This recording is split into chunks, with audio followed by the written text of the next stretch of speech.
नमस्कार, स्वराज एक्सप्रेस में आप सभी का स्वागत है। मैं हूं आपके साथ कविता पांडे और सीधे रुख करेंगे राजनांदगांव का, जहां राजनांदगांव से राहुल गांधी स्टेट स्कूल मैदान में हो रही आम सभा में शामिल हुए हैं। अमित शाह एक यहाँ पे रमन सिंह वही तो देवाही भाजपा चुनाव ना नहीं लड़ा थे, रमन सिंह चुनाव लड़ा था कावर के दूसर में चलबे नहीं करी। तो आज फिर से समय है 5 साल बाद चुनाव के, और अब तुम नारा लगाया हो। क्या नारा है? अब की बार जोर से, अब की बार 75 पार, और 75 नंबर सीट में आम सभा होती।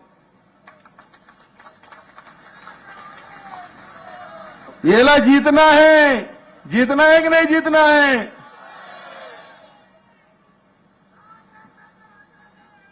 हाँ, पूरा राजनांदगांव जिला में एक ठक भाजपा सीट रही गिरी से वो करगल नींदना है। तो आज आपसे मैं कहना चाहता हूं, 5 साल आपके सेवा करें, सुख में, दुख में, संकट में, हर स्थिति में आपके साथ खड़े रहें। कोरोना काल में भी हमारी सरकार है 3 महीना का राशन एडवांस में सबके घर पहुंचाए काम करीस। ऑक्सीजन नहीं मिला से देश में, दिल्ली राजधानी में, लेकिन छत्तीसगढ़ में ऑक्सीजन की कमी नहीं हुई। यहाँ ले महाराष्ट्र, यहाँ ले मध्य प्रदेश, यहाँ ले पंजाब, राजस्थान, यूपी, सब जगह यहाँ ऑक्सीजन भेजे काम करे। और राजनांदगांव के जनता ला, यहाँ के कार्यकर्ता मल्ल में बधाई देना चाहता हूं, मल्ल में प्रणाम भी कर रहा हूं। दूसर प्रदेश के जब लॉकडाउन हुई, पैदल चल के आए तो बाघ नदी बॉर्डर में यहाँ के कार्यकर्ता मन, यहाँ के अधिकारी कर्मचारी मन, यहाँ के जनप्रतिनिधि मन, यहाँ के समाज सेवी मन, न केवल यात्री मन के भोजन के व्यवस्था करीस, न केवल कर मन के दवाई की व्यवस्था करीस, चप्पल जूता तक के व्यवस्था करके वो यदि उड़ीसा जाना चाहते तो बॉर्डर तक पहुंचाए काम करे, झारखंड और उत्तर प्रदेश जाना चाहते तो वो बॉर्डर तक पहुंचाए काम करे। उकर स्थिति में राजनांदगांव के सब जनता में नमन करता हूं, प्रणाम करता हूं। सब लोग साथ में लेके काम करें, कोरोना जैसे महामारी लभी हम परास्त करे रहे। तो आज हमें लड़ाई लड़ना है। घोषणा के बाद राहुल जी करी, मैं उकर बात नहीं कहा, लेकिन एक बात कहना चाहता हूं।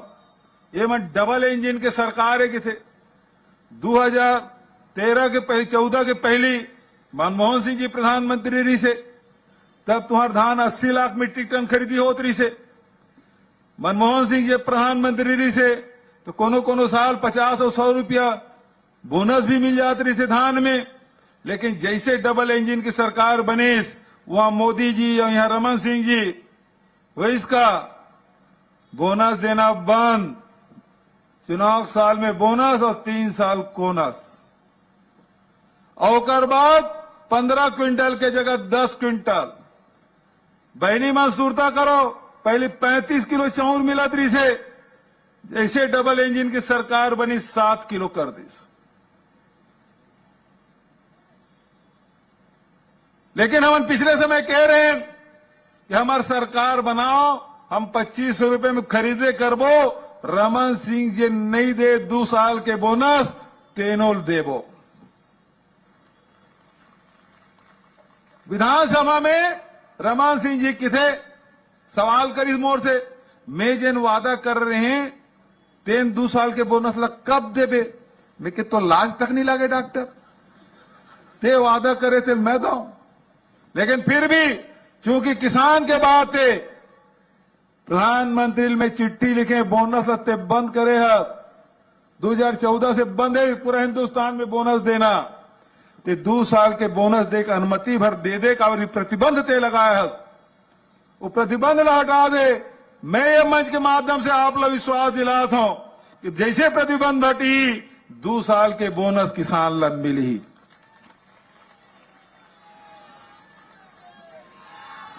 बीस क्विंटल भी अभी 1 नंबर के बेचू और बाद सरकार बनाओ, ऋण माफी फिर से हुई। ऋण माफी फिर से होना चाहिए कि नहीं होना चाहिए? लेकिन भाजपा वाला मन के पेट में पीड़ा होते हैं। भुवन दे रमन सिंह की थे, जब किसान के हालात सुधार गए काबर ऋण माफी करा था।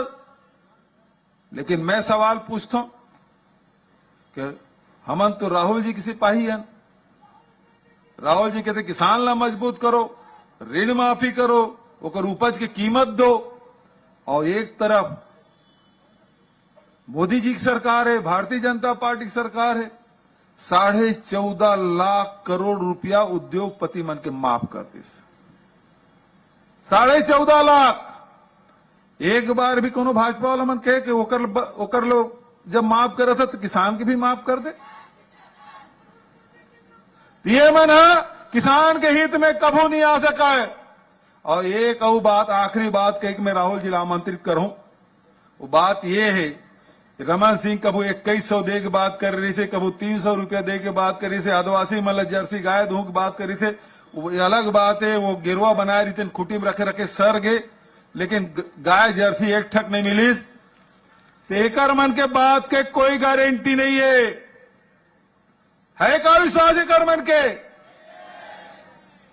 और हमार जिन भरोसा है, हमार बात, हमार जिन गारंटी है, तेकर भरोसा पूरा छत्तीसगढ़ करते है। नहीं भरोसा?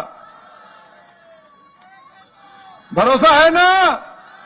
कांग्रेस के ऊपर भरोसा है, छत्तीसगढ़ के सरकार के ऊपर भरोसा है।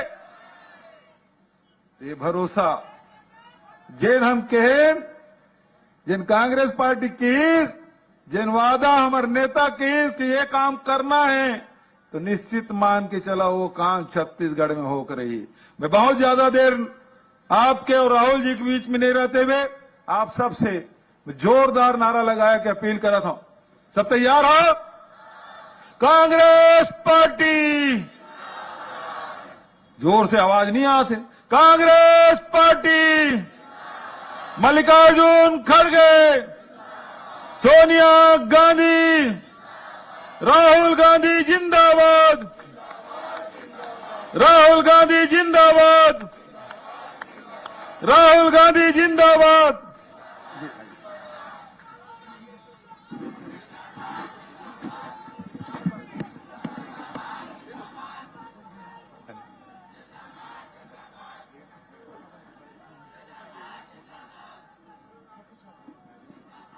भूपेश बघेल जी,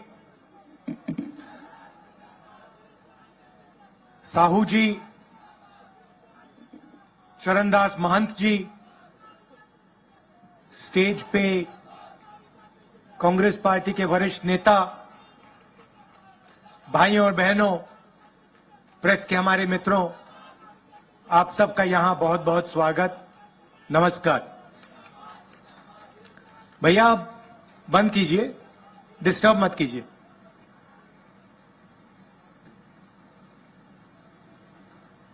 पांच साल पहले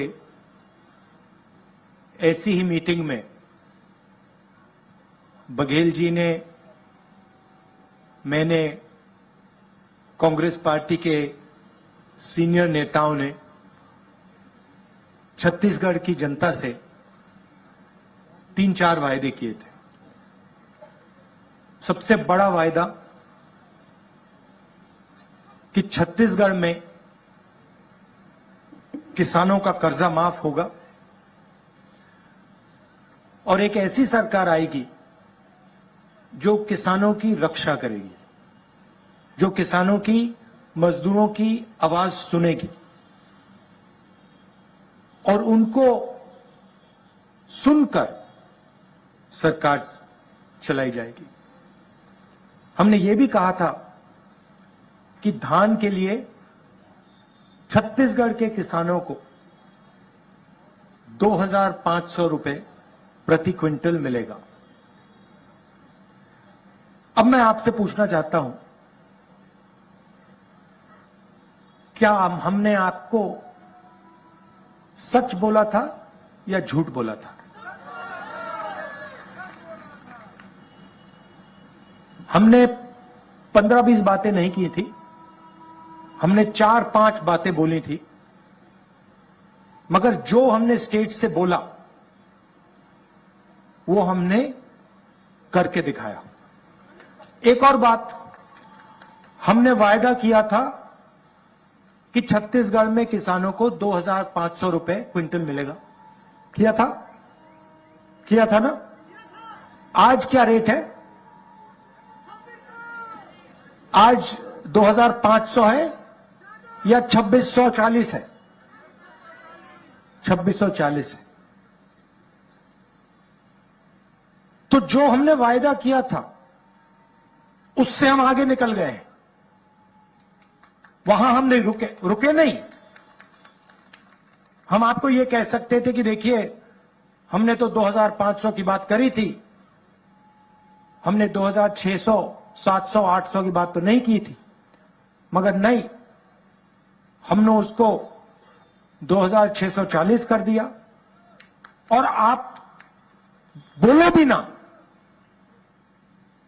हम इसको आने वाले समय में 3,000 तक ले जाएंगे। क्यों? आपको बोलने की जरूरत नहीं है, क्योंकि हम किसान के दिल में जो है उसको हम समझ जाते हैं, और उसकी आवाज, जो दिल की आवाज होती है, वो हम सुन लेते हैं।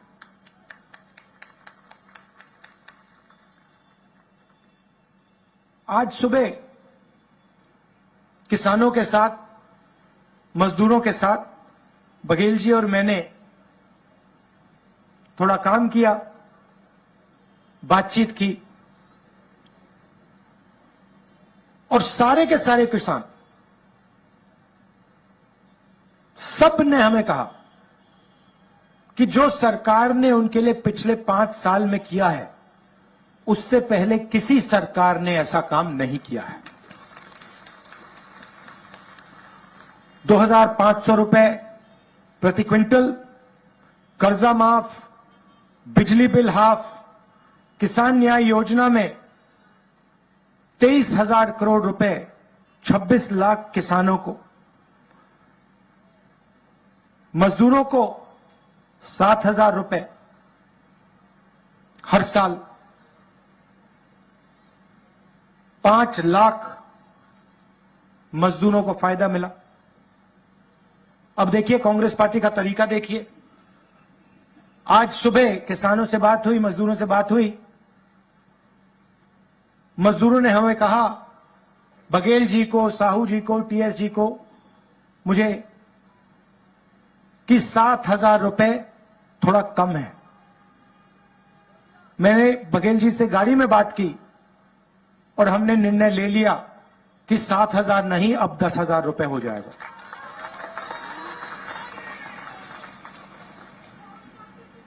और छत्तीसगढ़ के किसान, सारे किसानों को मैं कहना चाहता हूं, पिछली बार हमने कर्जा माफी का वायदा किया था, वो वायदा हमने पूरा किया, और इस बार भी हम कर्जा माफी का वायदा कर रहे हैं, और हम आपका कर्जा माफ कर देंगे।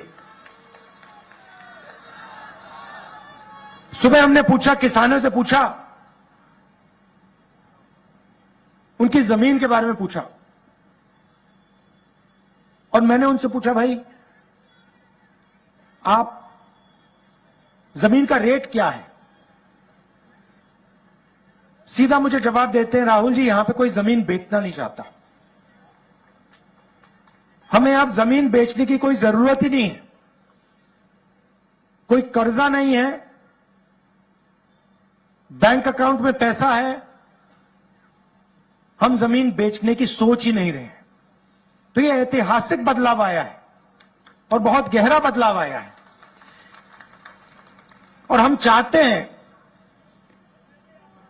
कि किसान, मजदूर, छोटे व्यापारी और मजबूत हो।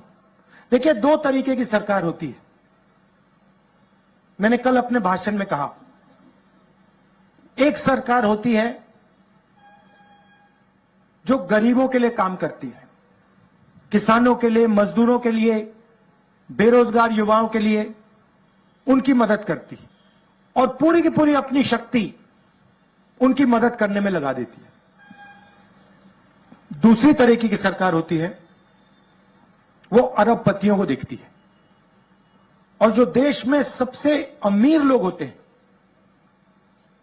अरबपति जो होते हैं, उनके लिए सरकार काम करती है। बघेल जी ने कहा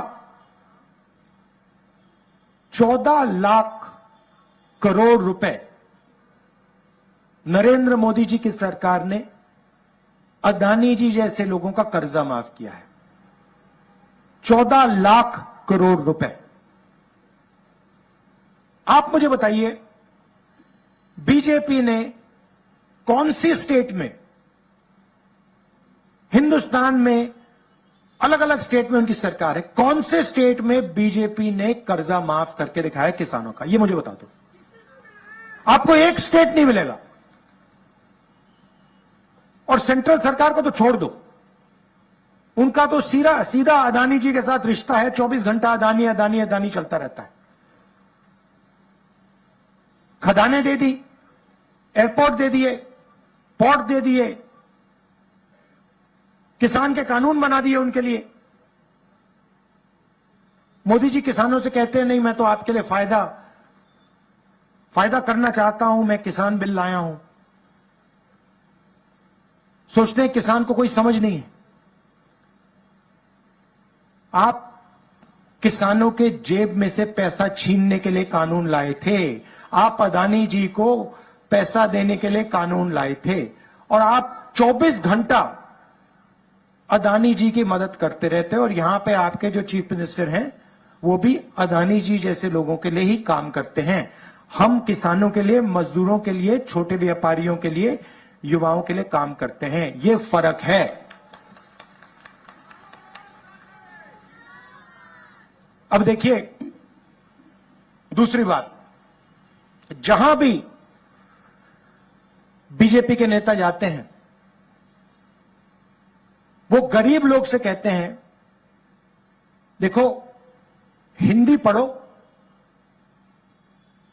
छत्तीसगढ़ी और अंग्रेजी की कोई जरूरत नहीं है, हिंदी की जरूरत है। हमारी सोच दूसरी है। हम कहते हैं हिंदी जरूरी है, छत्तीसगढ़ी जरूरी है और अंग्रेजी भी जरूरी है। क्यों? अगर आप में से किसी को छत्तीसगढ़ में किसी से बात करनी है तो छत्तीसगढ़ी का प्रयोग होगा।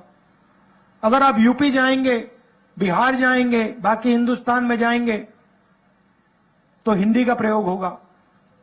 और अगर आप विदेश में जाना चाहते हैं, कॉल सेंटर में काम करना चाहते हैं, बड़ी बड़ी कंपनी में काम करना चाहते हैं, तो आपको अंग्रेजी का प्रयोग करना पड़ेगा। सही बात? सही बात। अब आप एक काम कीजिए, ये जो बीजेपी के नेता आते हैं 24 घंटा हिंदी हिंदी हिंदी बोलते रहते हैं, आप इनसे एक सवाल पूछिए। आप इनसे ये पूछिए, भैया आप कहते हो कि अंग्रेजी नहीं पढ़नी चाहिए, आप कहते हो छत्तीसगढ़ी नहीं पढ़नी चाहिए, आप कहते हो हिंदी होनी चाहिए। आप हमें एक बात बताओ, आपके जो बच्चे हैं वो क्या हिंदी मीडियम स्कूल में पढ़ रहे हैं या अंग्रेजी सीखते हैं? और ये सारे के सारे आपको बताएंगे कि नहीं भैया हमारे बच्चे तो इंग्लिश मीडियम स्कूल में पढ़ाई करते हैं। ये लोग चाहते हैं कि हिंदुस्तान के गरीब लोग कोई भी सपना ना देखें। ये चाहते हैं कि आपके बच्चे मजदूरी करें और उनके बच्चे अंग्रेजी में बात करें, विदेश जाएं, बड़ी बड़ी कंपनियां चलाएं, कॉल सेंटर में काम करें, इंजीनियर बने, डॉक्टर बने। हम चाहते हैं कि छत्तीसगढ़ का गरीब से गरीब युवा बड़े से बड़ा सपना देखे। अगर उसे इंजीनियर बनना है, अमेरिका में जाके काम करना है, कॉल सेंटर में काम करना है, लॉयर बनना है, डॉक्टर बनना है, उसके पास सारे के सारे हथियार हों, अगर उसे छत्तीसगढ़ी की जरूरत हो छत्तीसगढ़ी, अगर उसे अंग्रेजी की जरूरत हो अंग्रेजी, अगर उसे हिंदी की जरूरत हो तो हिंदी।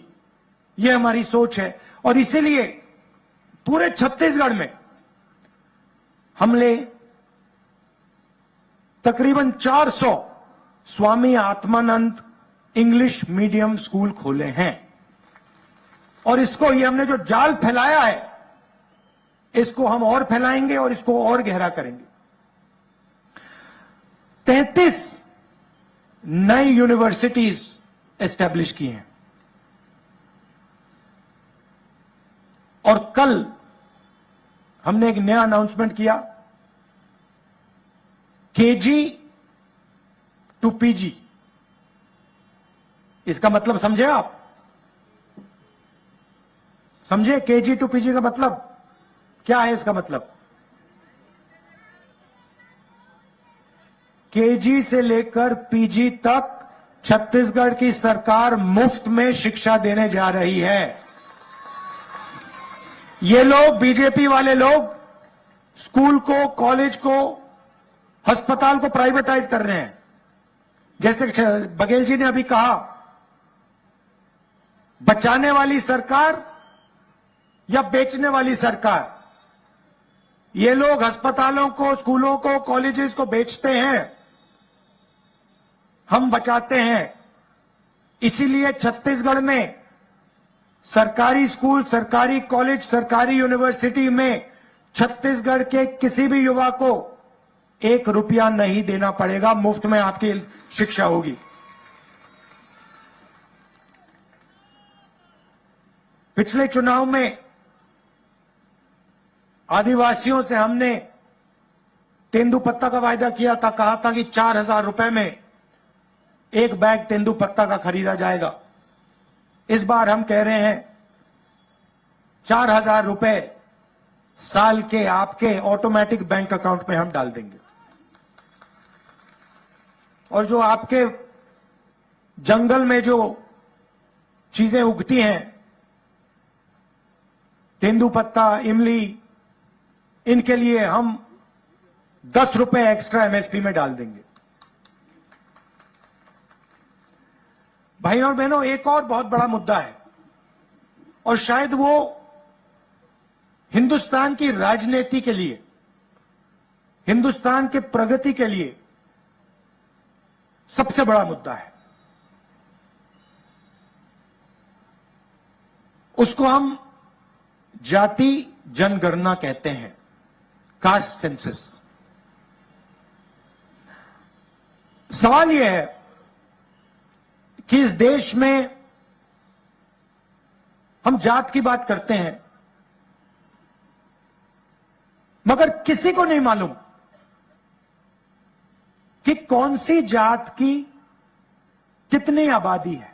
कोई नहीं जानता। अगर मैं आपसे पूछूं, भाई हिंदुस्तान में ओबीसी वर्ग के कितने लोग हैं, यहां पे हजारों लोग हैं, आप जवाब नहीं दे पाओगे। चलो पूछता हूं, हिंदुस्तान में ओबीसी वर्ग के लोग कितने हैं? कोई बता सकता है? देखिए सन्नाटा छा गया, कोई नहीं जानता। मोदी जी 24 घंटा ओबीसी ओबीसी ओबीसी करते रहते हैं मगर इस देश को यह नहीं मालूम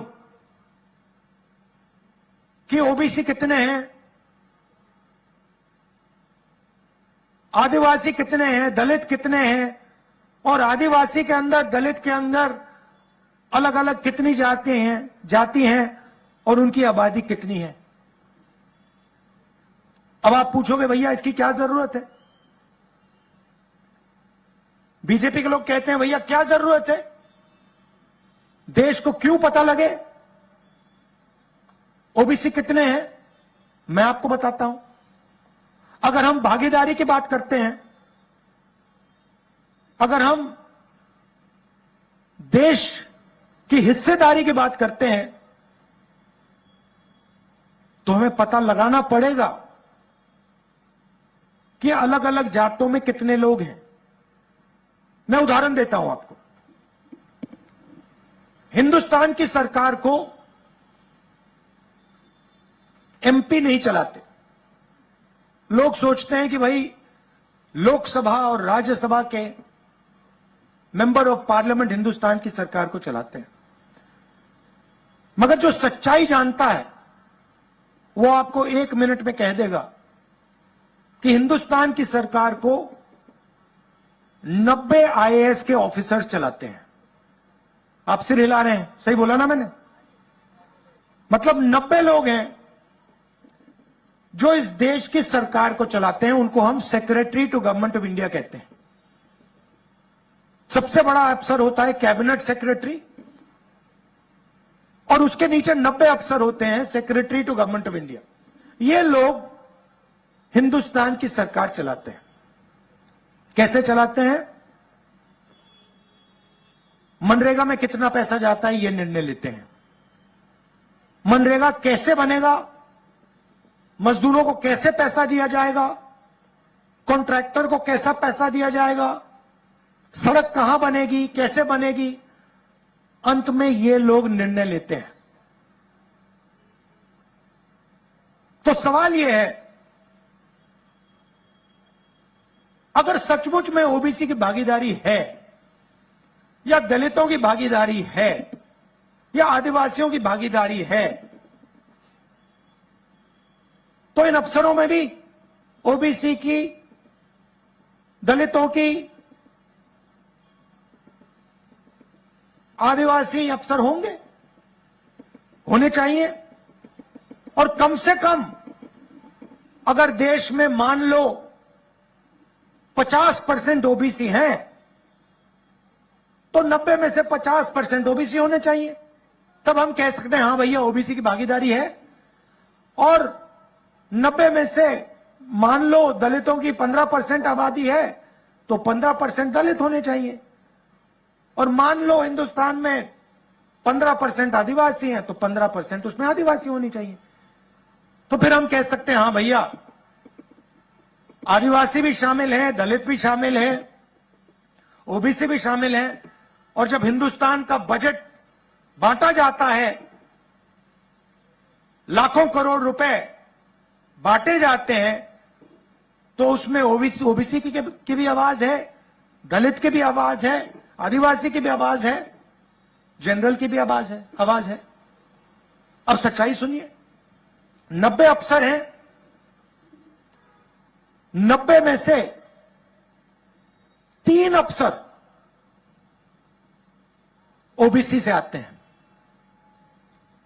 आदिवासियों की बात करते हैं, 90 में से 3 आदिवासी हैं, 3 ओबीसी हैं। और मजा वहां नहीं बंद खत्म होता। अगला सवाल यह है कि ठीक है, ये जो ओबीसी अफसर हैं, ये जो 3 हैं, ये बजट में कितने पैसे का निर्णय लेते हैं?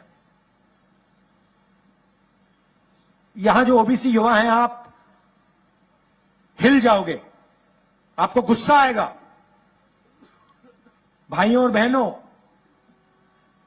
हिंदुस्तान के बजट में ओबीसी अफसर सिर्फ 5% निर्णय लेते हैं। क्या हिंदुस्तान में ओबीसी की आबादी 5% है? कम से कम 50% है। तो ओबीसी युवाओं को नरेंद्र मोदी से यह सवाल पूछना चाहिए, हमारी आबादी 50%, आप 24 घंटे कहते हो ओबीसी सरकार, ओबीसी सरकार, ओबीसी सरकार, और हमारा हक 5%। ये किसका बेवकूफ बना रहे हो आप? यह सवाल हिंदुस्तान के हर ओबीसी युवा को नरेंद्र मोदी से पूछना चाहिए। चलिए अब आदिवासियों की बात करते हैं। यहां आदिवासी हैं।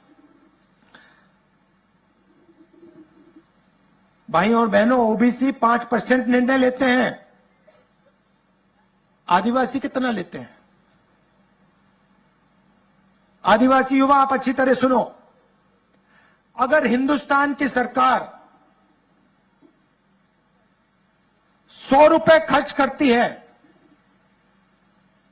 तो हिंदुस्तान के आदिवासी अफसर 100 में से 10 पैसे का निर्णय लेते हैं, ओबीसी 5% और आदिवासी 0.1% निर्णय लेते हैं। और सुनना है तो दलित 1% निर्णय लेते हैं। इसीलिए जाति जनगणना की जरूरत है। हम जानना चाहते हैं कि इस देश में ओबीसी 5% निर्णय ले रहे हैं, उनकी आबादी क्या 5% है या 50%? और अगर 50% है तो नरेंद्र मोदी जी की सरकार में जो हो रहा है वो सरासर अन्याय है। इसलिए कांग्रेस पार्टी अपनी मीटिंग में कह रही है, मैं कह रहा हूं, बघेल जी कह रहे हैं, खारगे जी कह रहे हैं कि कांग्रेस पार्टी ने जो जनगणना की थी, जाति जनगणना की थी, आंकड़े आपके पास हैं मोदी जी, उनको आप पब्लिक कर दीजिए। देश के आदिवासियों को, दलितों को, पिछड़ों को आप बता दीजिए उनकी आबादी कितनी है। डरने की क्या जरूरत है? नरेंद्र मोदी जी यहां आते हैं, लंबे लंबे भाषण देते हैं, कहते हैं मैं ओबीसी हूं, मगर यह नहीं कह सकते कि भैया मैं ओबीसी हूं, मैं जानना चाहता हूं कि इस देश में मेरे जैसे ओबीसी कितने हैं। यह नरेंद्र मोदी की नहीं कहते। क्यों नहीं कहते? क्योंकि ओबीसी के लिए काम ही नहीं करते, वो अदानी जी के लिए काम करते हैं। और अगर उन्होंने कह दिया, गलती से भी कह दिया कि भैया जाति जनगणना होनी चाहिए, तो जो वो अदानी जी के जेब में डाल रहे हैं वो नहीं डाल पाएंगे। तो हमने तो निर्णय ले लिया है, जैसे ही हमारी सरकार दिल्ली में आएगी हम उसी दिन जाति जनगणना का काम शुरू कर देंगे। और यहां पे छत्तीसगढ़ में हमारी सरकार आएगी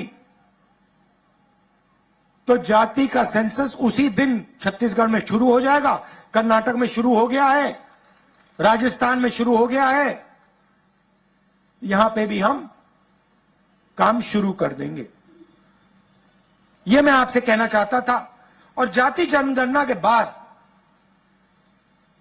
पिछड़ों का, दलितों का, आदिवासियों का एक नया चैप्टर लिखा जाएगा। उनकी प्रगति के लिए, उनके विकास के लिए ऐतिहासिक काम शुरू हो पाएगा। आप सब यहां आए, इसके लिए दिल से बहुत बहुत धन्यवाद। नमस्कार, जय हिंद। अच्छा, बघेल जी ने कहा कि आपके जो स्वास्थ्य में जो आपको इंश्योरेंस मिलता है 10 लाख रुपए, 5 लाख रुपए मिलता है, उसको हम 10 लाख रुपए का करने जा रहे हैं। धन्यवाद।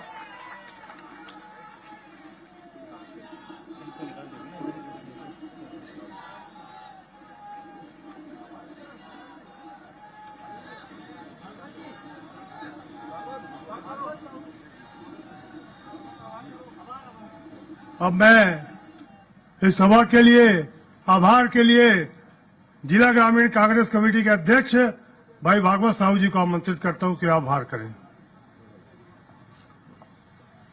वो छत्तीसगढ़ मातारी की।